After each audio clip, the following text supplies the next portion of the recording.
with roll call. Yep, recording has been started. All right, thank you.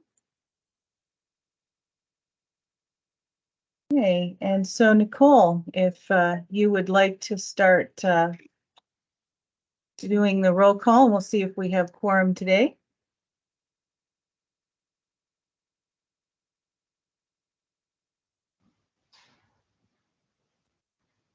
Nicole, you're muted. Could you share the agenda again on the screen, Bunny? I can.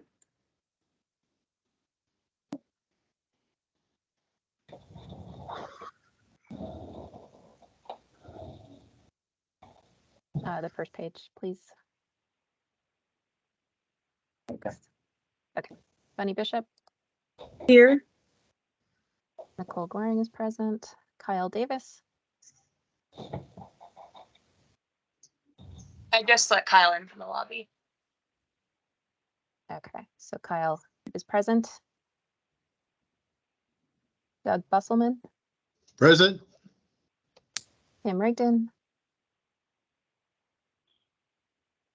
Present. thanks. Ed James, James did you ask for James Eason? I'm sorry, that was Ed James. I'll hold the mic closer. Oh, sorry. Okay, no Ed. What about Jake Tibbetts, I'm here. Jeff Fontaine? No Jeff.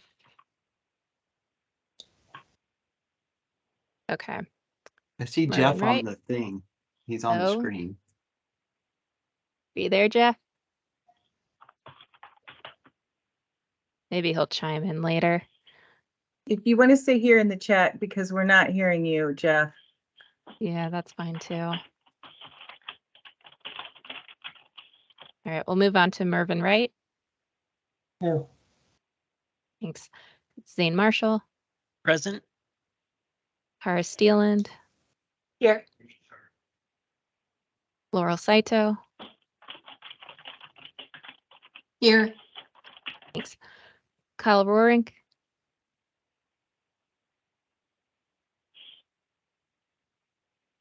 I don't hear Kyle on. James Eason. Present, and please excuse me, I'm out at a drilling site right now on a project, so I'm listening remotely. Sorry about that. All right. Dave Baker.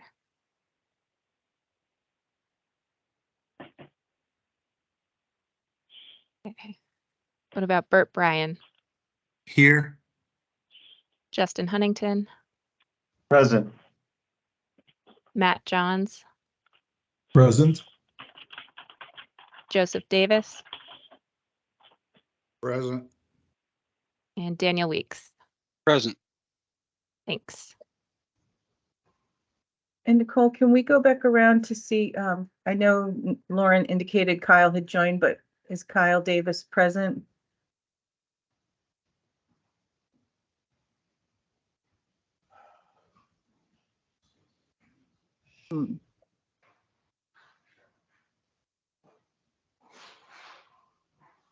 And then Jeff, it looks like your little circle for your name is blinking, so I don't know if you're trying to talk, but we can't hear you, so. Hi, and this is Jake Tibbetts. I'd seen Dave Baker's name earlier on too, but I did not hear. Now I don't see him and I don't hear him. Okay. Well, if any of you who we can't hear, maybe Jeff, excuse me, if you want to use the chat to let us know you're here. I'm here. I'm great. sorry. Yeah, I'm Oh, here. there we go. There we go. All right. Thanks, Jeff. Okay. Do you want to move on then, Bunny? So do we have quorum? Yes. We are missing 1, 2, 4. Okay. Okay, we have quorum. And I'll call the meeting to order. I'm going to stop sharing my screen for a moment. So that's item 1. Item 2, public comment. No action may be taken upon a matter raised under this item of the agenda until the matter itself has been specifically included on an agenda as an item upon which action may be taken. Public comments may be limited to 3 minutes per person at the discretion of the chair. Comments will not be restricted based on viewpoint. To provide testimony during this period of public comment via telephone, please call in any time after 9:30 a.m. on the day of the meeting by dialing 1-775-321-6111. When prompted to provide the meeting ID, please enter 546-441-206 and then press pound or hashtag, whichever you call it. When asked to provide public comment, please press *5 to raise your hand. Then when called on to provide public comment, please press *6 to unmute your phone and *6 again when your comments are complete. And so at this time, do we have any public comment online? For those who are joining us via Teams, if you'd like to make public comment, please raise your hand.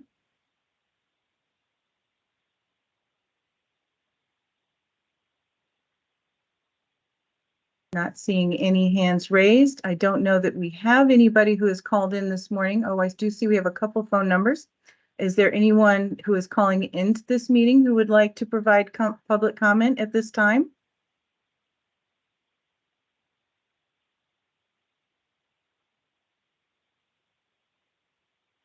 Okay, seeing none, going to go ahead and close item number 2, public comment, and move on to item number 3, approval of meeting minutes. And you will see that for meeting minutes, we have meeting minutes for the last 2 meetings. I know that the last meeting we had, we almost approved, came very close to approving the January meeting minutes, but I realized at the end of the meeting that even though I had gotten a motion to approve and a second, that I failed to call the vote. So to remedy that, I've put the meeting minutes back on the agenda for the January meeting, as well as the June 6th meeting.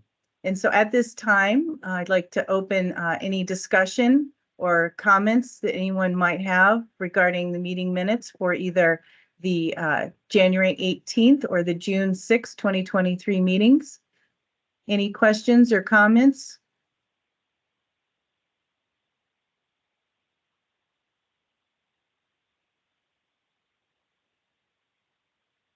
All right, then I'd like I would like to entertain a motion to approve either one or both of the meeting minutes on the agenda. Can I get a motion? This is Doug Busselman. I will make the motion to approve both of the 2 meeting minutes. Okay, Doug Busselman on the record to make a motion to approve January 18th, 2023 and June 6th, 2023 meeting minutes. Do I have a second? This is Bert Bryan. I'll second that. Bert Bryan with the second. Thank you. And so now I'd like to call a vote to approve the meeting minutes. For all of those who approve, say aye. Aye. Aye. Aye. Aye. Okay, and any who do not want to approve them, same sign. Okay, meeting minutes are approved for both meetings. Thank you, everyone. Bunny, this is Zane Marshall.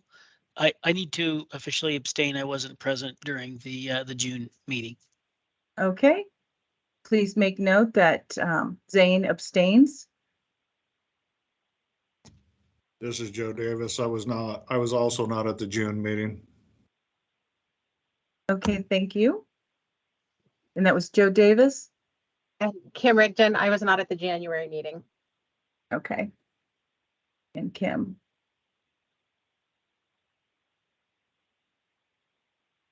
Any other comments on approval of the meeting minutes?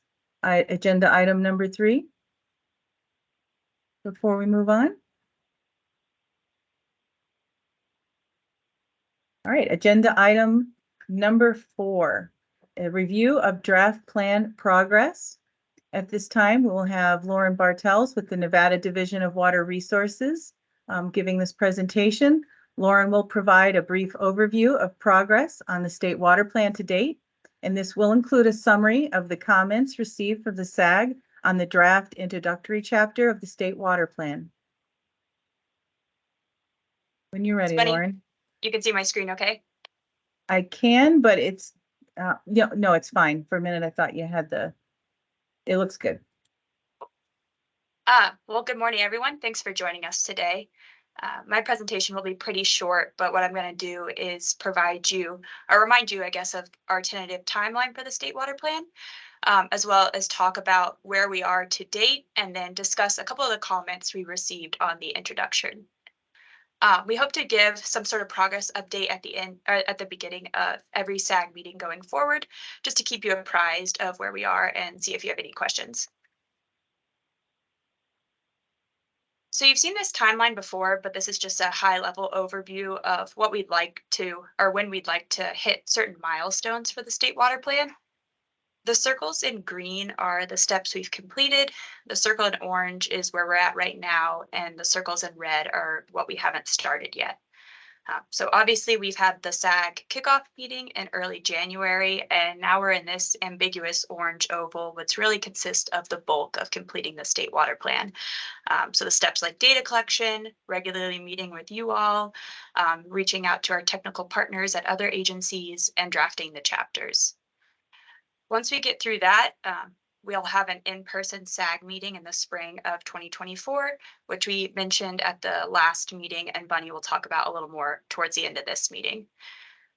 We then hope to wrap up the chapter or the state water plan after that meeting and have our first full draft ready for public comment in the summer of 24. We'll then address public comments once that period closes, send the state water plan for internal review, and then have a final product by the spring of 25. So now I'm going to focus in on this section that we're at right now and give you a little more insight into what steps we need to complete to get through that. So we've basically wrapped up the introduction and we've incorporated all of your comments, and we're now working on a statewide assessment of climate and water resources, which will be the next section of the state water plan. After we finish that, we plan to continue this cycle of having a stakeholder meeting, drafting a section of the plan, having you review the plan, and then having another stakeholder meeting, all the way up until our in-person meeting in the spring of 24. And then, like I said earlier, we'll put the final touches on the state water plan after that meeting and then open it up for public comment. So as you can see, we still have a lot to do in a short amount of time, but we're hoping that this forces us to keep this document a concise document and just give us a good building block for future and more regular state water plan updates. So I'm now going to switch gears to the introduction. And we first want to thank everyone for providing comments on the introductory section and taking the time to review the section. You all provided really insightful feedback, which we expected, and we're really appreciative for the time you took to review it. What we did is we just put all the comments we received in a spreadsheet and we organized it by section and then went through section and addressed all the comments. Almost all comments were accepted, either as they were proposed or with slight modifications to the wording. And now we're just reconciling the changes to the introduction and putting the final touches on that. So we didn't plan to send you the revised introduction for your review, but you will have another opportunity to comment on the content of the introduction once the full draft is released to the public. There are a couple comments recurring comments we got on the introduction that I wanted to bring up with you all so we can clarify and that we're all on the same page. The first was asking what the impetus for the state water plan is and if the state water plan will provide recommendations or set new policies or mandates. So we wanted to clarify that the state water plan will only provide recommendations and will not, nor does it have the authority to mandate any actions. So there can't be any new policy changes to the state water plan or new regulations, things like that. However, we do call the State Water Plan a policy and planning guide because some of the recommendations, depending on how the discussion goes in the spring and the comments we get from the public, may influence policy or require policy changes. And we also want this document to be a guide to or help inform statewide and local policy and planning. But again, it cannot mandate any actions or make any new changes in policy in and of itself. The second comment we got was if the state water plan will address water quality issues. And NRS 540, which is what gives us the water planning section our authority, does mention the importance of planning for water quantity and water quality simultaneously. So the state water plan will mention that and elaborate on it a little, but DWR is mainly focused on water quality, and the Nevada Division of Environmental Protection is the main state agency for water quality. So the state water plan will work to clarify those authorities, and then we'll reference NDEP. So we'll reach out to their staff if we have recommendations related to water quality to get their input on it, and we'll cite their water quality planning efforts. But again, water quality will not be the main focus of this plan, a main focus in the plan. So those are really the main questions we got on the introduction section that we wanted to clarify. And so now we're working on the climate and water resources section. So that's going to be a single section in the state water plan, but we broke it up into two different parts. So right now the climate section is being reviewed by our staff internally, and then our plan is to send it to our technical partners at the Desert Research Institute to have an external review of that section. And then the water resource sections we're finalizing internally, so that should be wrapped up within a month or so. And then our plan is to put those two sections back together and send you a draft of that section either in late October or early November to provide feedback on before our next stakeholder meeting, which we're tentatively planning for early July or early December. So just to recap the timeline, once we finish the climate and water resources section, we'll then move on to the next section, which is estimating current statewide water use, which Nicole will talk about next. Then we'll go on to estimating potential future statewide water demands. And then it'll be time for our in-person SAG meeting where we'll discuss water resource challenges and collaboratively develop recommendations to go in the state water plan. So again, our goal is to have the first full draft ready for public comment by the summer of 2024, but that ultimately depends on how the next sections flow and the data we plan to use in the plan and how we acquire that. And Nicole will talk more about that next. All right, so that's all I had for you. Did anyone have questions on the timeline or the process or how we address comments in the introduction?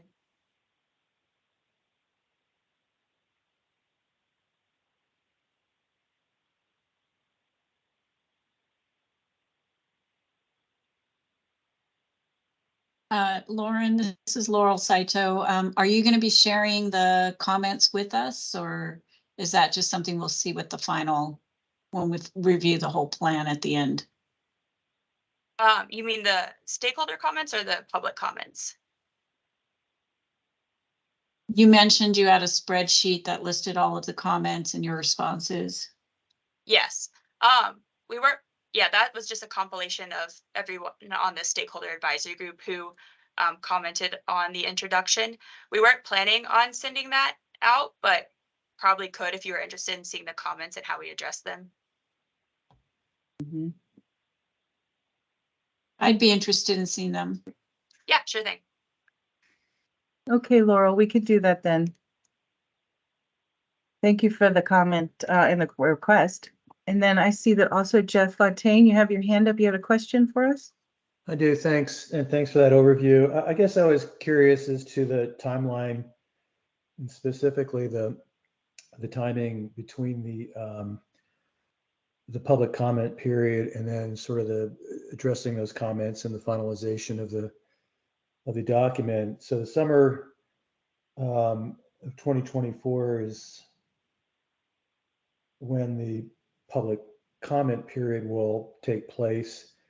And then the spring of 2025 is when all of that will be addressed and the final documents will be prepared. That's a pretty long time. Just curious as to if you think there's really going to be a lot of public comments that needs to be addressed, and if that time frame is really, necessary or not.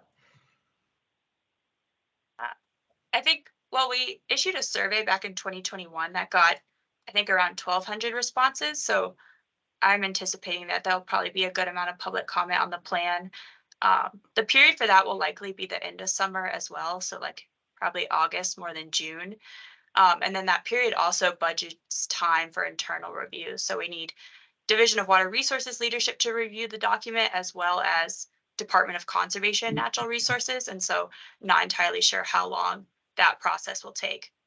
But if it doesn't take that long, that'd be great. So how long will the public comment period itself last? I'll answer that, Lauren. I was thinking at the minimum, at least a month to give people time. Because I mean, it's going to be a concise document, but we want to give people time to get to it, and everybody's busy. So we were thinking somewhere 4 to 6 weeks, something like that. Okay. Yeah. Well, given what Laurel just mentioned, I mean, I think that more time is better. Right. 6 weeks may be too short, but I guess we can wait and see. Well, if you think it's too short, going longer, and opening that up for a couple months, I'd be perfectly fine with that too, because we do want to get feedback from the public and from interested individuals. And I agree with Lauren. I think that we're planning on receiving a good amount of comment from interested individuals. So we want to have time to go through and incorporate and take a look at those comments. Okay. Well, I'm not sure that needs to be decided today, but I just wanted to have that discussion. Yeah. So thank you. But no, I appreciate you, your insights that you think 6 weeks might be too short. Because, I know that sometimes there's some documents that, governments put out there for review and they'll do 30 days. And I felt like that was really too short. So I was thinking 6 to 8 weeks. So 8 weeks, if everybody thinks that would be long enough. And if, somebody thinks it would even be better to go a little longer. I mean, we could, do like maybe 10 weeks or something, but 8 weeks, I think, is a good number.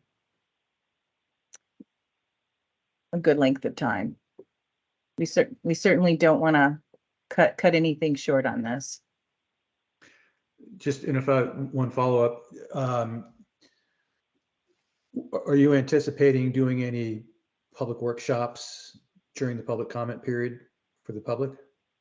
We are planning on going around and trying to attend some other agency, like for instance, regional groups or either county commissioners meeting, things like that, and try to get on the agendas for those. So that's something we'll have to look at ahead of time, because I know those agendas are set at least a month in advance or so, but we're hoping to go out and let people know and make presentations to let folks know that we've opened the public comment period, and we would appreciate if people would take time to look at it and give us any feedback they have. Okay, thank you. Thank you. Any other comments or questions about plan progress or timelines or anything else like that?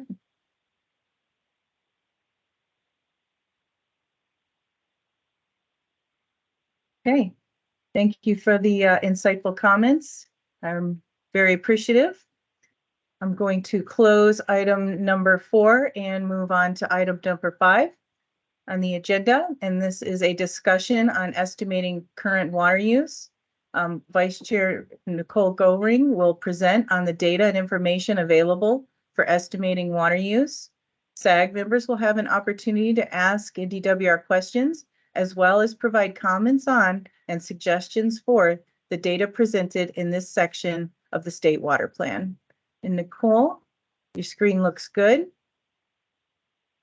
All right. So as Bunny said, we'll use the next couple slides to talk about some of the water use data that we have available to us, and get some of your feedback about how we can use some of that data to best benefit your different needs.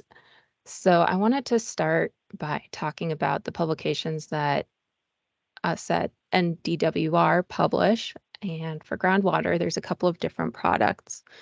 So first off, we have for individual basins, so for about 86 different basins, annual pumpage inventory reports. And 15 of those reports only track irrigation, so those are crop inventory reports. As far as statewide reporting goes, in 2017, or using 2017 data, that was our last statewide pumpage report. And it incorporated those annual reports, but then also came up with estimates to fill in gaps for basins that don't have annual reports. Our office is starting to look at doing our next statewide pumpage report, and that is work that would start in early 2024. Our group would essentially get roped into helping assemble that report. So it would impact our timeline, but we're thinking this would be a process that would take approximately 6 months.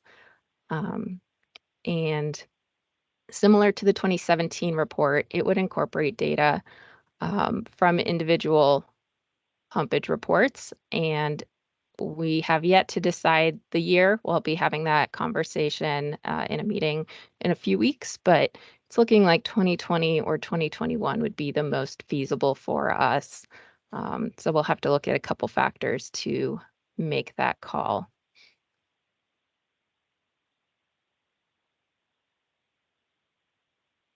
If I can get my slide, there we go.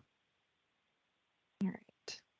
So if you are not familiar with the statewide report from 2017, this is one of the main figures in it that summarizes pumpage by county and by manner of use. So you can see in the more rural counties, there's a lot more of that green irrigation pumpage, and more urban areas like Clark County, there's that goldenrod color with a lot of municipal usage.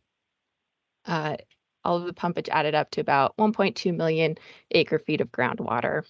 There's also a web app, if you didn't know, that you can play with. You can look at this data both by basin and by county.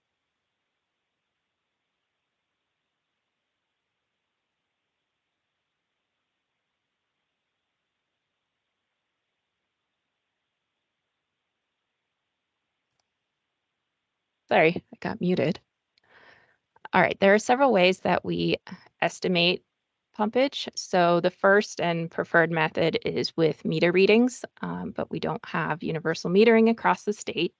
So there are some other estimations we can do. For example, we can do crop-based calculations. If we know the crop and irrigation type, there's a formula we can use to fill in gaps that way. Field investigations can give us some information about whether or not water is being used at a site.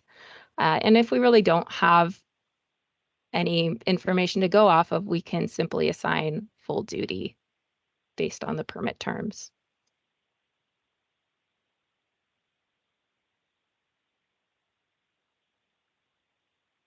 All right, so along with our agency's data, USGS also assembles data, and the last water use report that they compiled was for 2015 data.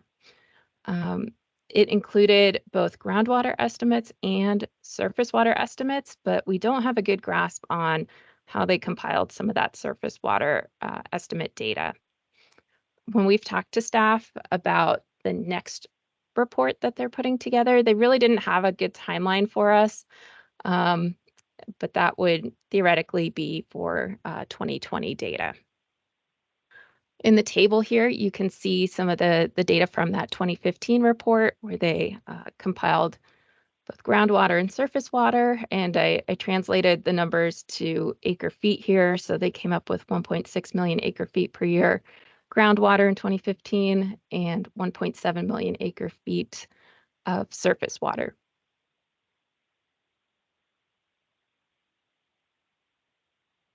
All right, so estimating surface water is certainly trickier, but it is considered fully appropriated in Nevada. And we don't have a lot of use reporting for surface water in our office.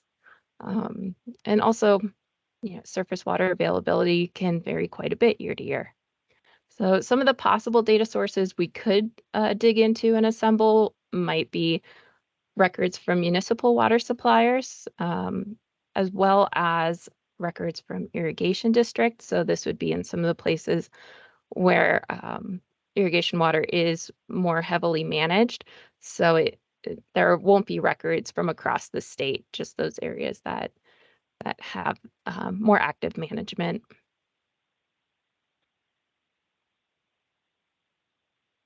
So that summarizes some of the data that we're looking at to fill out the water use portion of the state water plan. And I've got 4 questions up here, so we can take them one at a time and get some of your comments and feedback about what really would be most of value to you all from your perspectives. And we'll see how we can incorporate that in a way that makes sense. So the first question is, are there data sources that we might have overlooked, haven't come across yet, that you think would be important as we put this information together?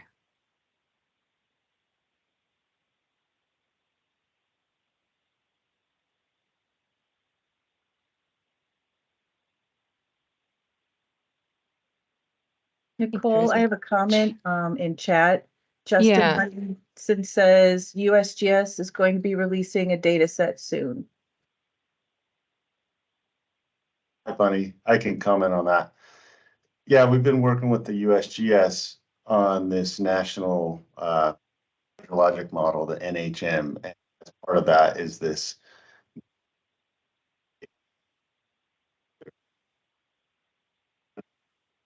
Hey, Justin, your sound isn't, it cut out. Oh, really? Yeah. Okay, let me try to switch here.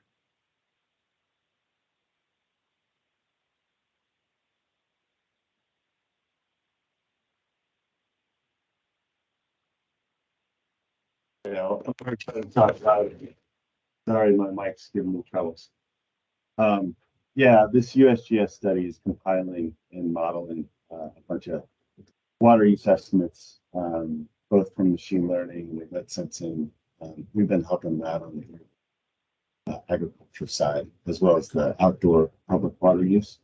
It's a national scale, effort. So there will certainly be some assumptions and uncertainties relevant for us. But anyways, I just wanted to point that out. I could put you in contact with the team.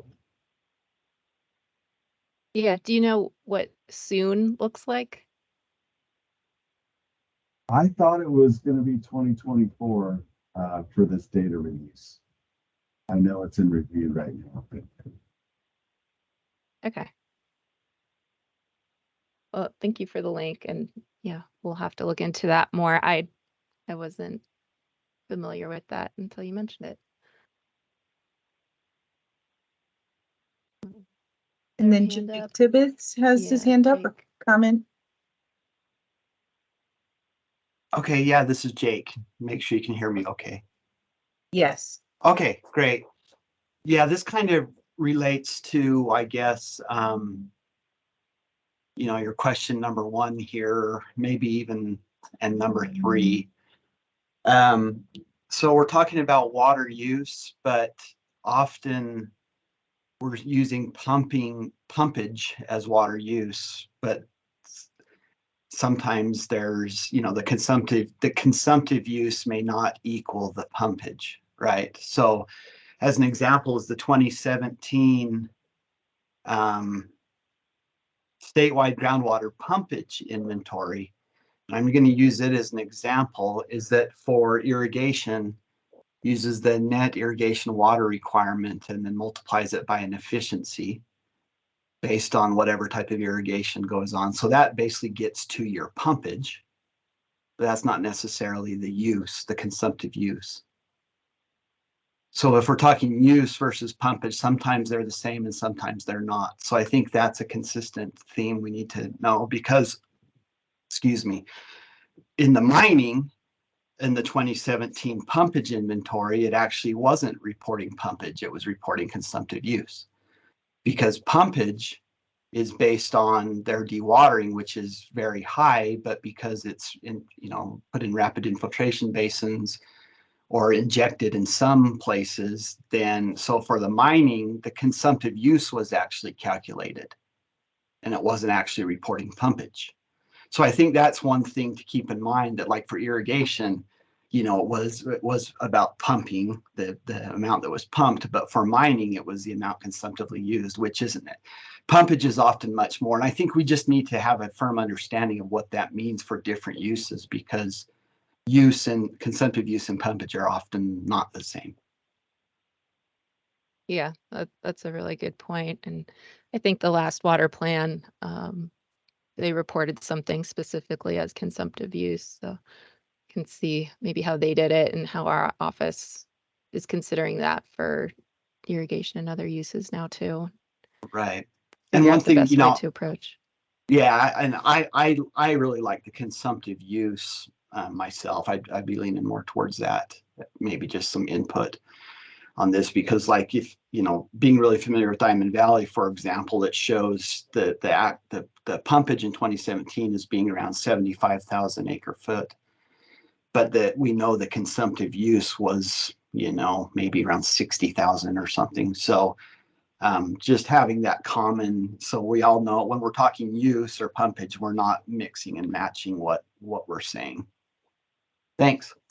Right. Thanks, Jake. Laurel, go ahead. Yeah, so I just have a question. Will you be including water use by nature in this section, or are you just talking about human uses of water? So as much as we can, anything that has a water right associated would be included. So that would include the those environmental type, recreation type permits where there's not necessarily diversion associated with it. Does that make sense? Yes, thank you. Okay.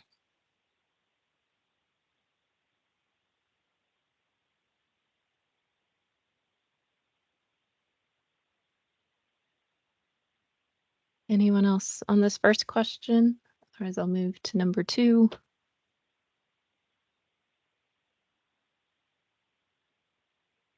Okay. So the second question, or 2 related questions, is what water use data are most important for your planning purposes? How do you envision using the data in this section? So this is just intended to get at how can we make this useful for you all? So if anyone has any comments there, go ahead.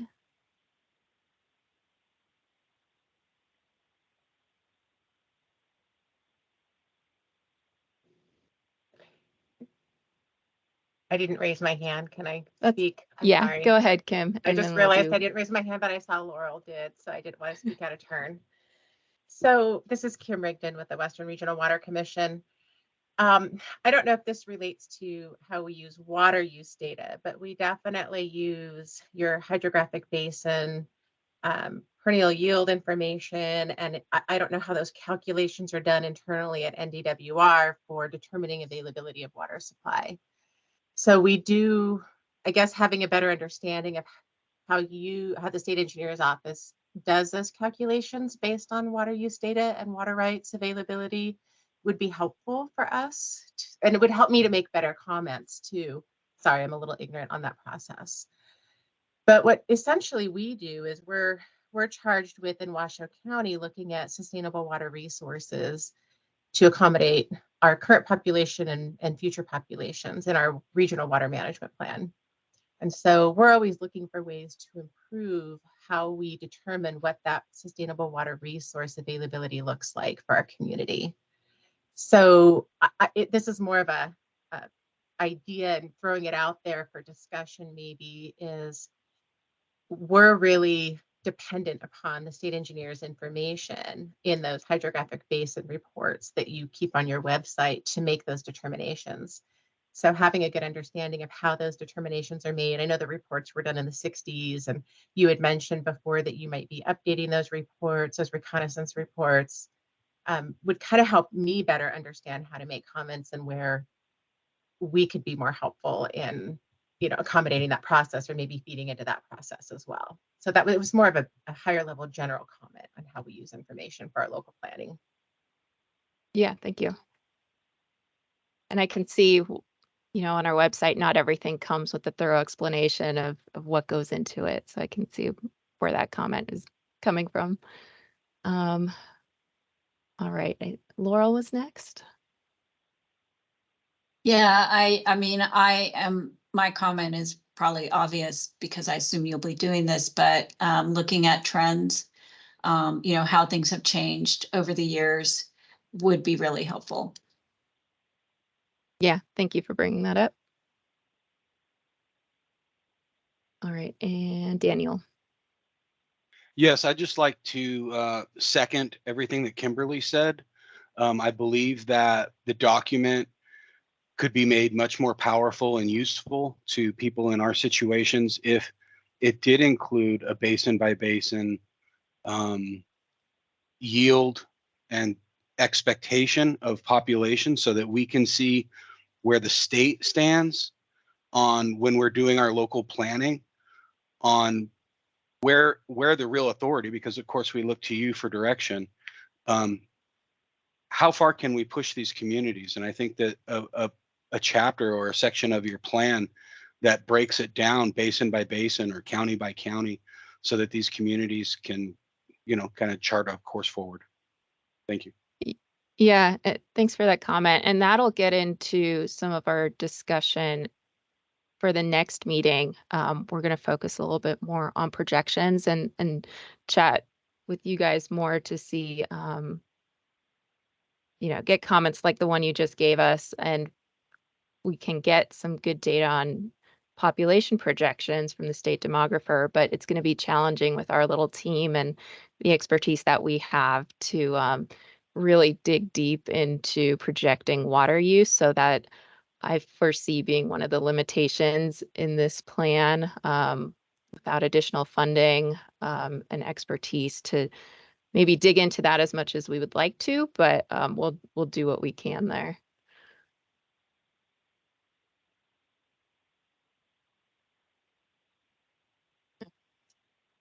Anyone else? We'll go on to number 3. Oh, Zane, go ahead. I guess I just wanted to say that, we put a lot of effort into those demand projections and population projections here for Clark County with Center for Business and Economic Research. So some basins may need more help with doing that than other basins do. Just to acknowledge that there, in some places, there is a long history of an extensive work done in that subject area. Great, thank you. This is Jeff Fontaine, and I would just point out that the county water resource plans are basically required to have that information as well based on projections of future demand. Yes.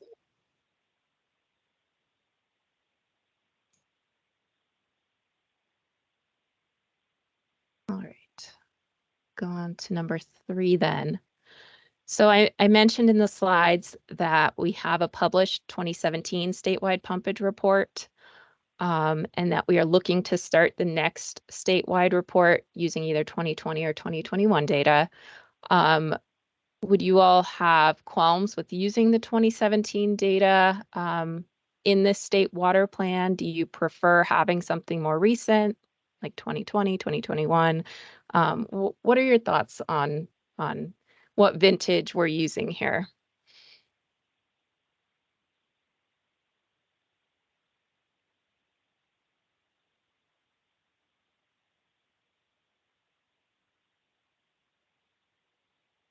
Would anyone find it too outdated to be using the 2017 data, for example? Go ahead, Doug. I guess I would suggest that we get the later data if it's relatively accurate. I think accuracy is important, but also having it, there's also a trade-off of it being more current, and that currency might provide more of a relevancy. Old data may not mean much. Thanks, Doug. And go ahead, Zane. I think trend data is a good point. I think Laurel brought this up earlier. It might be good to see how those differ. Some basins it may make a difference, you know, one year versus the other. So it'd be interesting to see how things are changing through time. Absolutely. And Cara?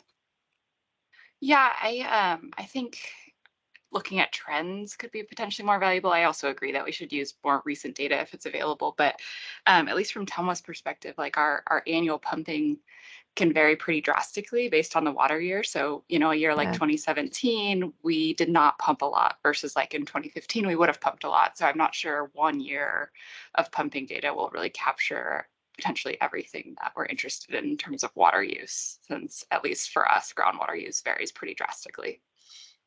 So it might be valuable to look at multiple years or look at trends. Yeah, definitely.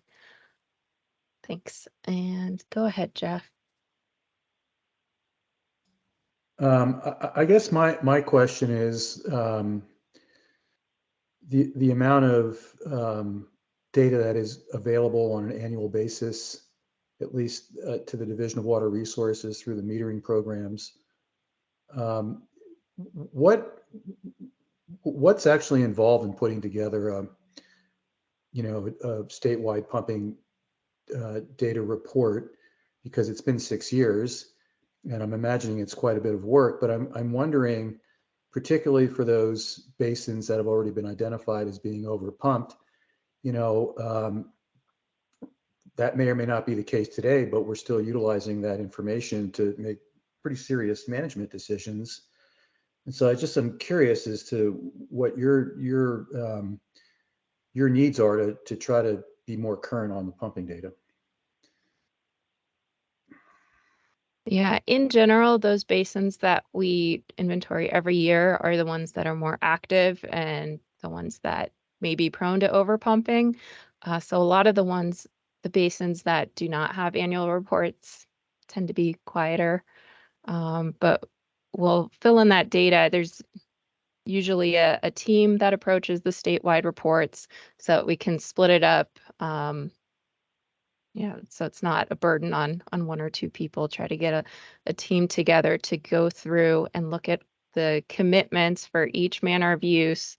And we have a method to go through each manner of use and assign an estimate. So for some manners of use, that method may be assigning zero or duty based on any information we have on whether or not permits were used. For irrigation, we can hone in a little better using satellite imagery. And so there's some good tools for that. But for some other things, it may come down to assigning duty and just trying to find that balance between, taking a ton of time to go through a bunch of permits versus, looking at it from a higher level and recognizing that if we account for irrigation well, maybe some of these really small MOUs, you can not spend as much time in the nitty gritty and assign duty, or if it's not being used, assign zero and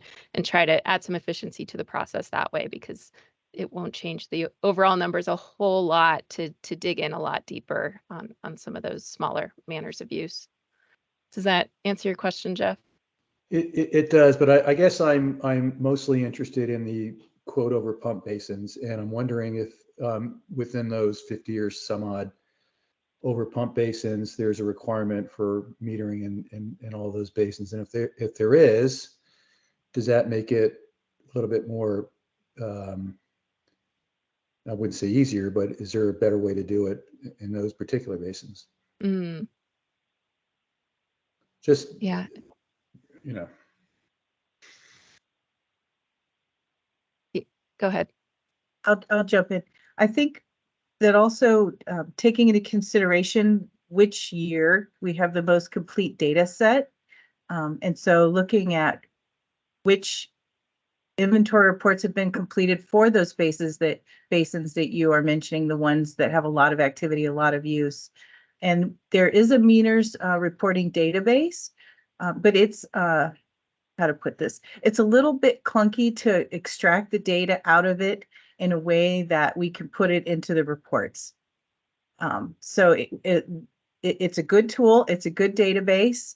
It doesn't spit things out nice and neat the way we'd like to. There's a lot of copy and pasting going on because it doesn't put things out into a spreadsheet. So we have it, but it's just a little bit time consuming to get it all together. So what we are wanting to do, what we're planning to do, is to look and make a decision which year to go with, 2020 or 2021, to see which year we have the most complete data set for, and that being completed crop inventory reports, completed pumpage inventory reports, and some of those pumpage inventory reports. I mean, the basin engineers who draft and work up that data for us, they do use the meters database. So just looking to see what we have the most complete data set for. Does that help answer your question a little more, Jeff? you know, I understand all that. And I guess my question really is more in terms of, you know, management going forward to some of these basins. It's just, you know, we've been relying on 2017 data to determine which basins are over pumped and which ones aren't. And that may or may not still be the case. And so I think that's just important. So what I'm hearing is a recommendation that to try to make sure that the inventories are put out in a more timely manner for your use.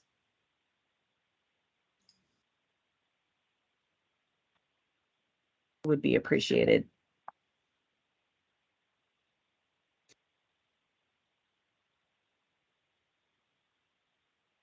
Right. Looks like we have a couple other comments in the chat.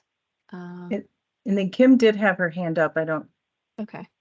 Yeah, there's definitely consensus that the newer data is better, and that's what we were thinking too. Just wanted to hear it from you all. Go ahead, Kim. Yeah, sorry, I keep playing with my hand. I agree. I think I agree with the consensus of the group that newer information and newer data is always better. This is just kind of again, another higher level planning comment. For me, it would really depend on how this inventory report information is going to be translated in the state water plan. And again, that goes along with the concerns of what are the policies that will come out of it, and will this influence those policies? Because I think that's what we're most concerned with. If the plan is clear that, hey, here's just a snapshot in time of the data that we had available, and it was a nice, neat organizational way for us to show what's happening at this point in time. However, there's going to be, you know, future efforts to collect additional data, and we'll be using the most current data for making recommendations or informing decision making moving forward. Then I think, you know, that would be easy to get behind. But I think there would have to be a real clear notion in the plan that that's what this data inclusion is meant to do, from my perspective. Thank you. Yeah, thank you. And go ahead, Jake. Thanks. Yeah, I just want to second what Kim said. I think that's great. And that's kind of what I was going to say too, is it's not, you know, the snapshots are great, but it's how we want to use this moving forward, you know, to refine and make better decisions. And so one thing I keep thinking about is, you know, many of these basins, they do have metering orders in place, or they have the, you know, the bulk of the permits or even certificates require meters, yet the enforcement of that, or the, you know, having a standardized reporting. So certain places in Humboldt River Basin or areas like Diamond Valley, you know, or others where there's a little more focus on it, there is maybe some more strict oversight of the metering. But to me, that's something that as a recommendation moving forward, that if we're, kind of following the mold that Idaho made where, they have a standardized a range of accuracy that's required for all meters and everybody has to report that data or those data. So that's just something to keep in mind too, is we have all these ways of estimating use, but there's also ways to measure use. And maybe that's something that we can think about moving forward. Yeah, thank you. And when I showed that slide earlier with our different ways of estimating, metering was at the top because that is certainly the preferred, most standardized way for us to do it. Right. But also not all meters are created equal, Yeah, so it's I know. Slapping a meter on that's no more accurate than some of our estimate, because many of our estimation methods are, just as accurate as some of the, like the mechanical meters and things too. So that's something to keep in mind. Thank you.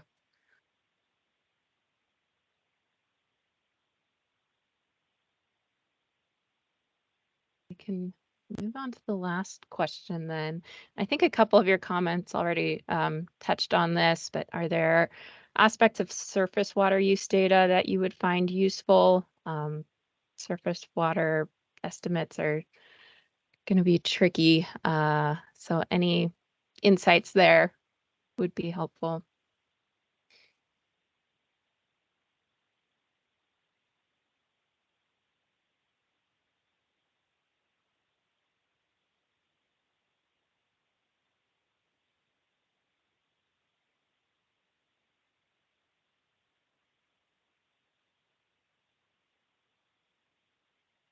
All right.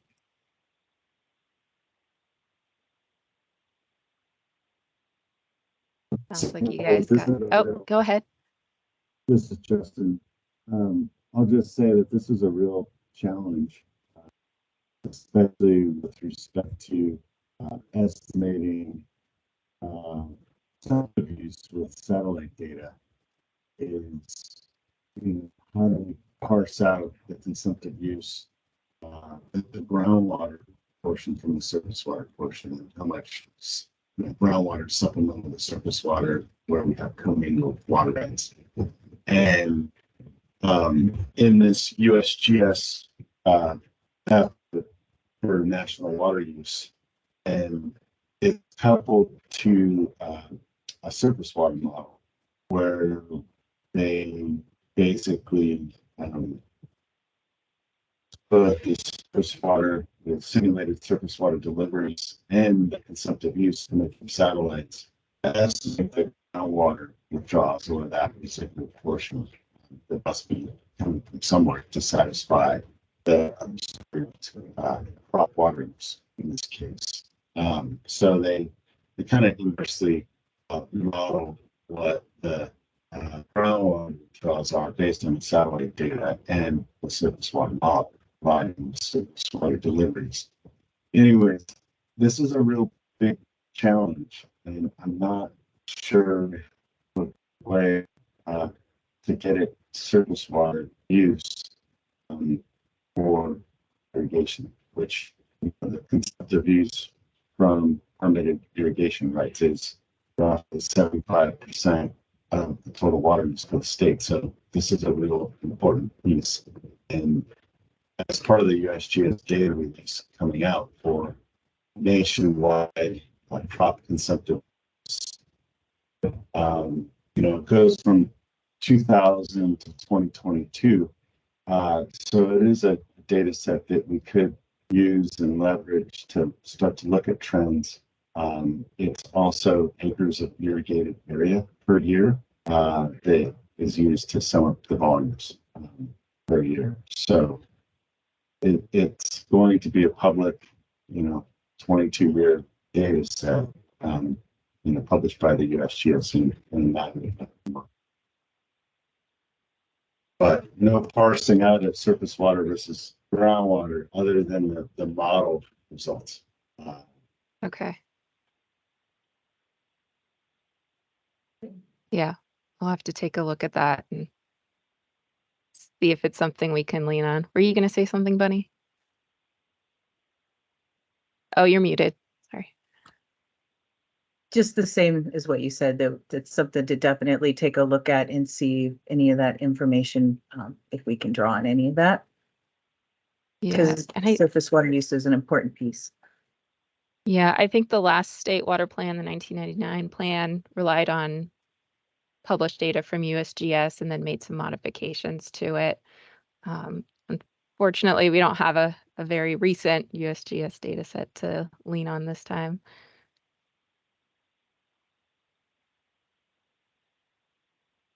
All right.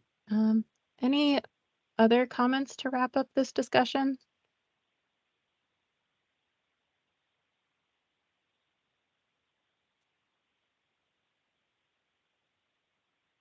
If not, we can move on to the next item. And you can always send us an email if something pops up later. Absolutely. If you think of something later, just shoot us an email and let us know. Thank you, Nicole. That was a great discussion, everyone, and I appreciate everyone's comments on these questions that we're pondering as we keep this process moving and move forward. So that would wrap up agenda item number 5. And I'm going to go ahead and move on to agenda item number 6, which is future state water plan activities. Chair Bunny Bishop will discuss potential additional activities related to the state water plan efforts for consideration by the STAG. So I'm going to share the screen.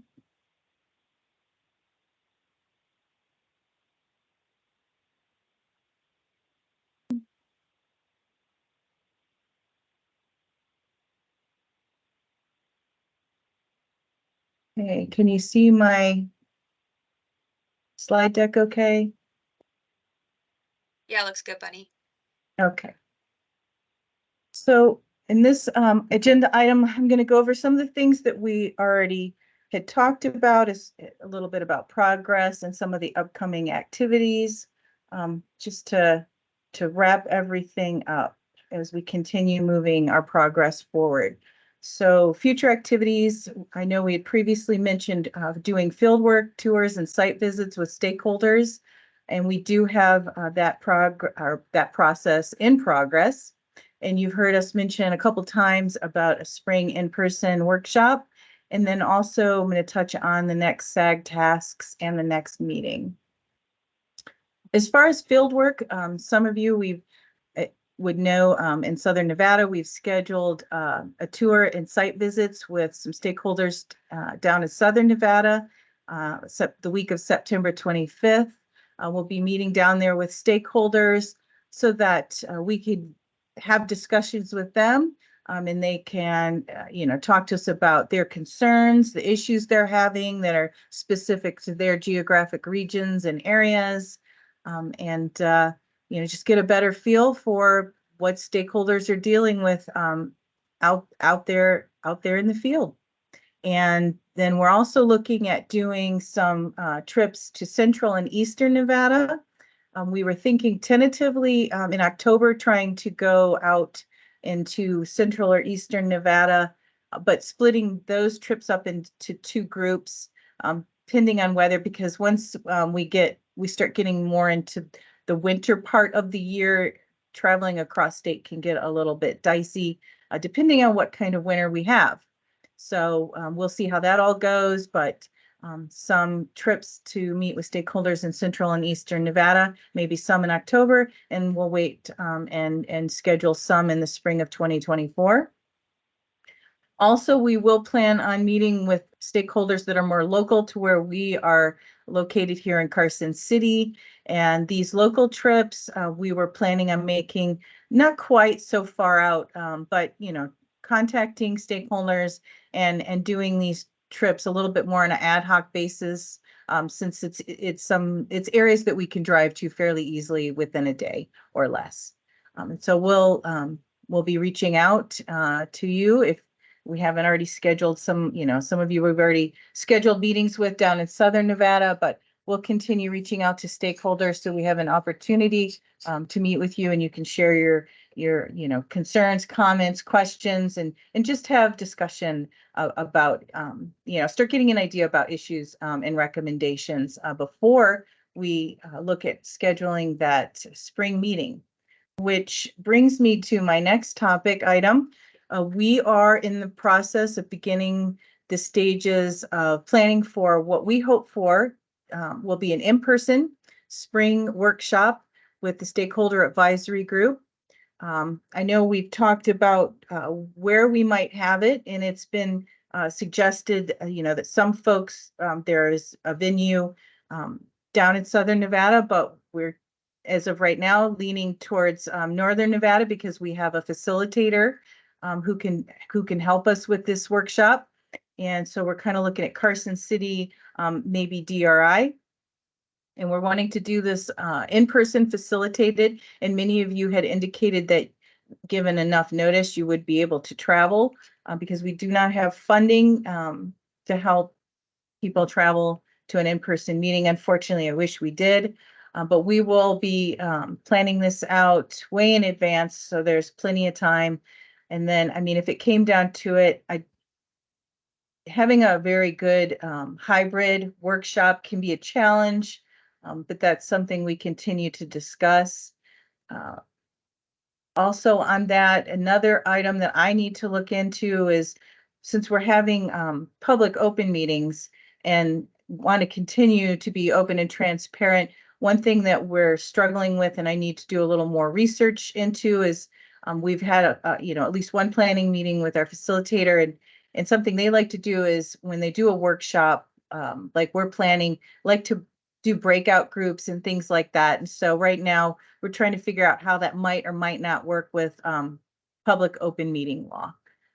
Before we go too much further, we need to figure out what's possible and what we can do. And making sure we're in compliance with all that public meeting law stuff. Let's see. We're also, we've talked briefly, Lauren mentioned that the next meeting, we want to provide all of you a draft of the climate and water resource chapter before our next meeting, which we're tentatively planning for December. Give you time to provide comment and feedback on that. And then we would go over that at our next SAG meeting in December. Also, other topics that we're getting on the agenda are water demand projections, which Nicole had already alluded to, and then an overview and comments of the climate and water resource chapters. Also, we're hoping to have a more in-depth discussion on population data. So to be announced on that. And that's all I have for future tasks and activities. I will stop sharing my screen. We'll see if anybody has any comments or questions about anything that I've went over at this time.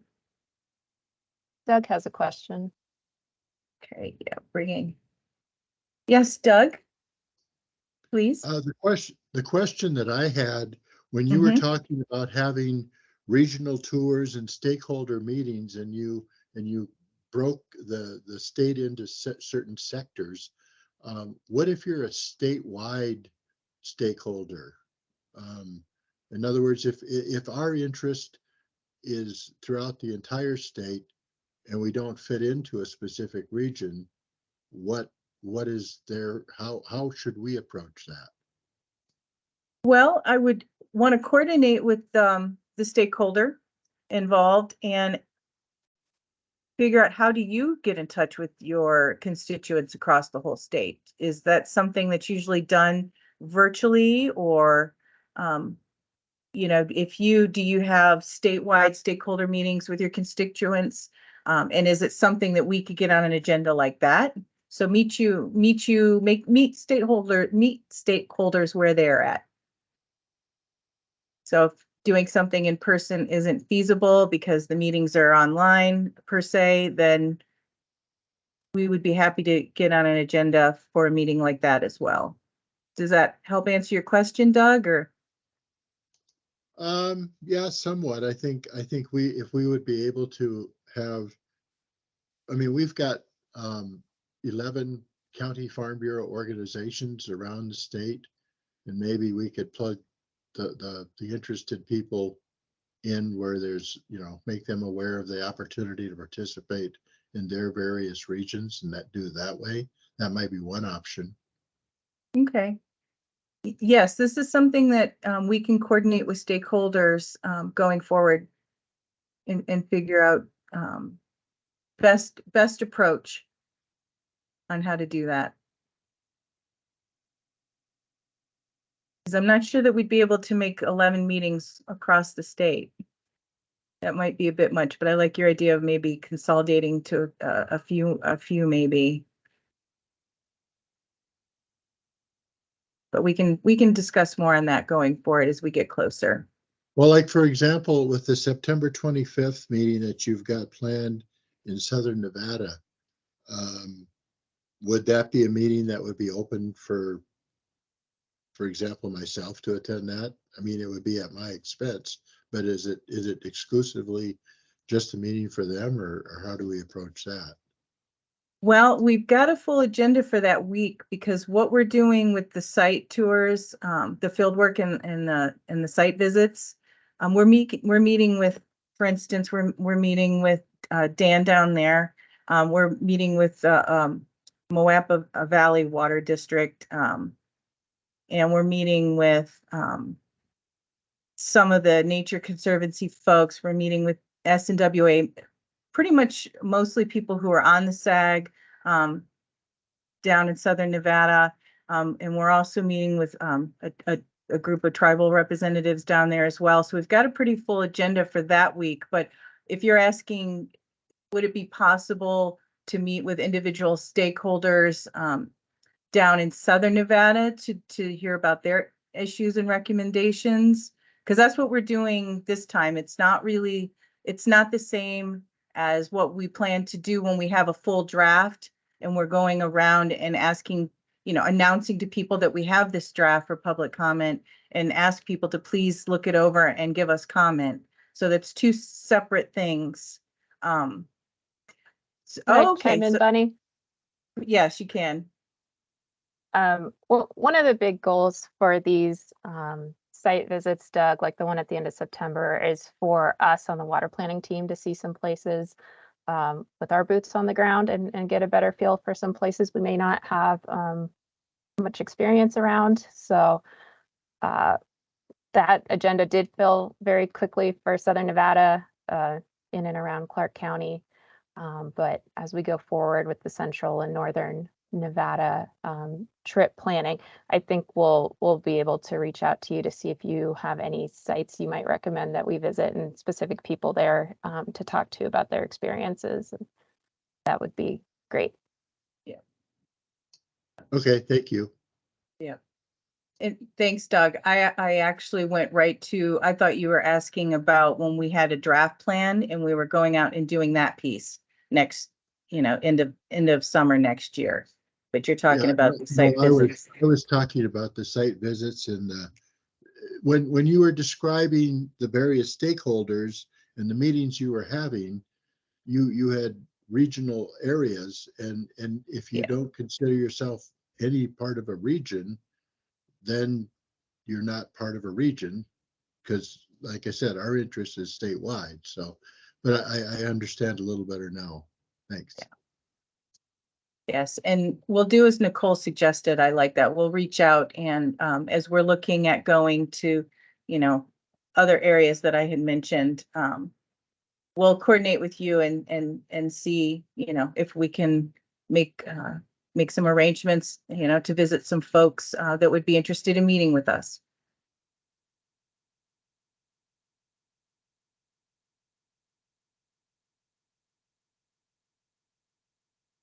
Thank you for your question, Doug. Do we have any other questions or comments about future water plan activities, state water plan update activities?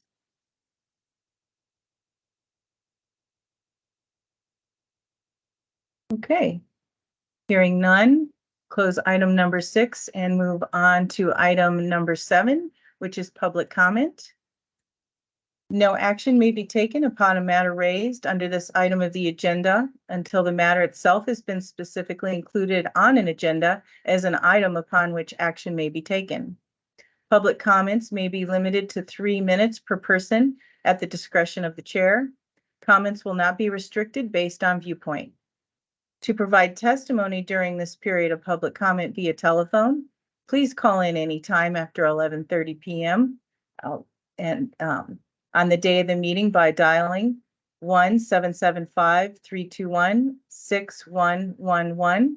When prompted to provide the meeting ID, please enter 546-441-206 and then press pound or hashtag. When asked to provide public comment, please press *5 to raise your hand. Then, when called on to provide public comment, please press *6 to unmute your phone and *6 again when your comments are complete. Do we have any public comment on Teams at this time? Please raise your hand.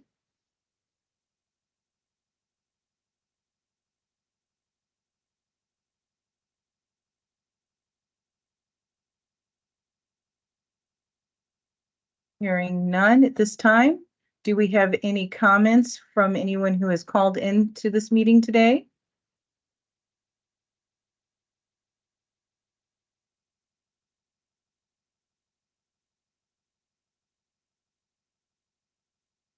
Wait a few more moments. Give people time to raise their hand.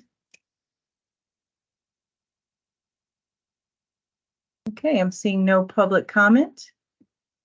I'll close agenda item number 7. And so now we're to agenda item number 8, adjournment. Would someone like to make a motion to adjourn our meeting today? This is Zane Marshall. I'd like to make a motion to adjourn the meeting today. Okay, Zane Marshall with a motion to adjourn the meeting. May I have a second? This is Bert Bryan. I'll second it. That was Bert Bryan with a second. All those in favor say aye.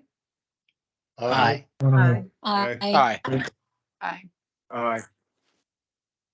Any opposed? Same sign. Hearing none, that closes our stakeholder advisory group state water plan meeting for September. Thank you all for your attendance and participation. Have a great day. Thank you. Bye. Thank you. Thank you. You.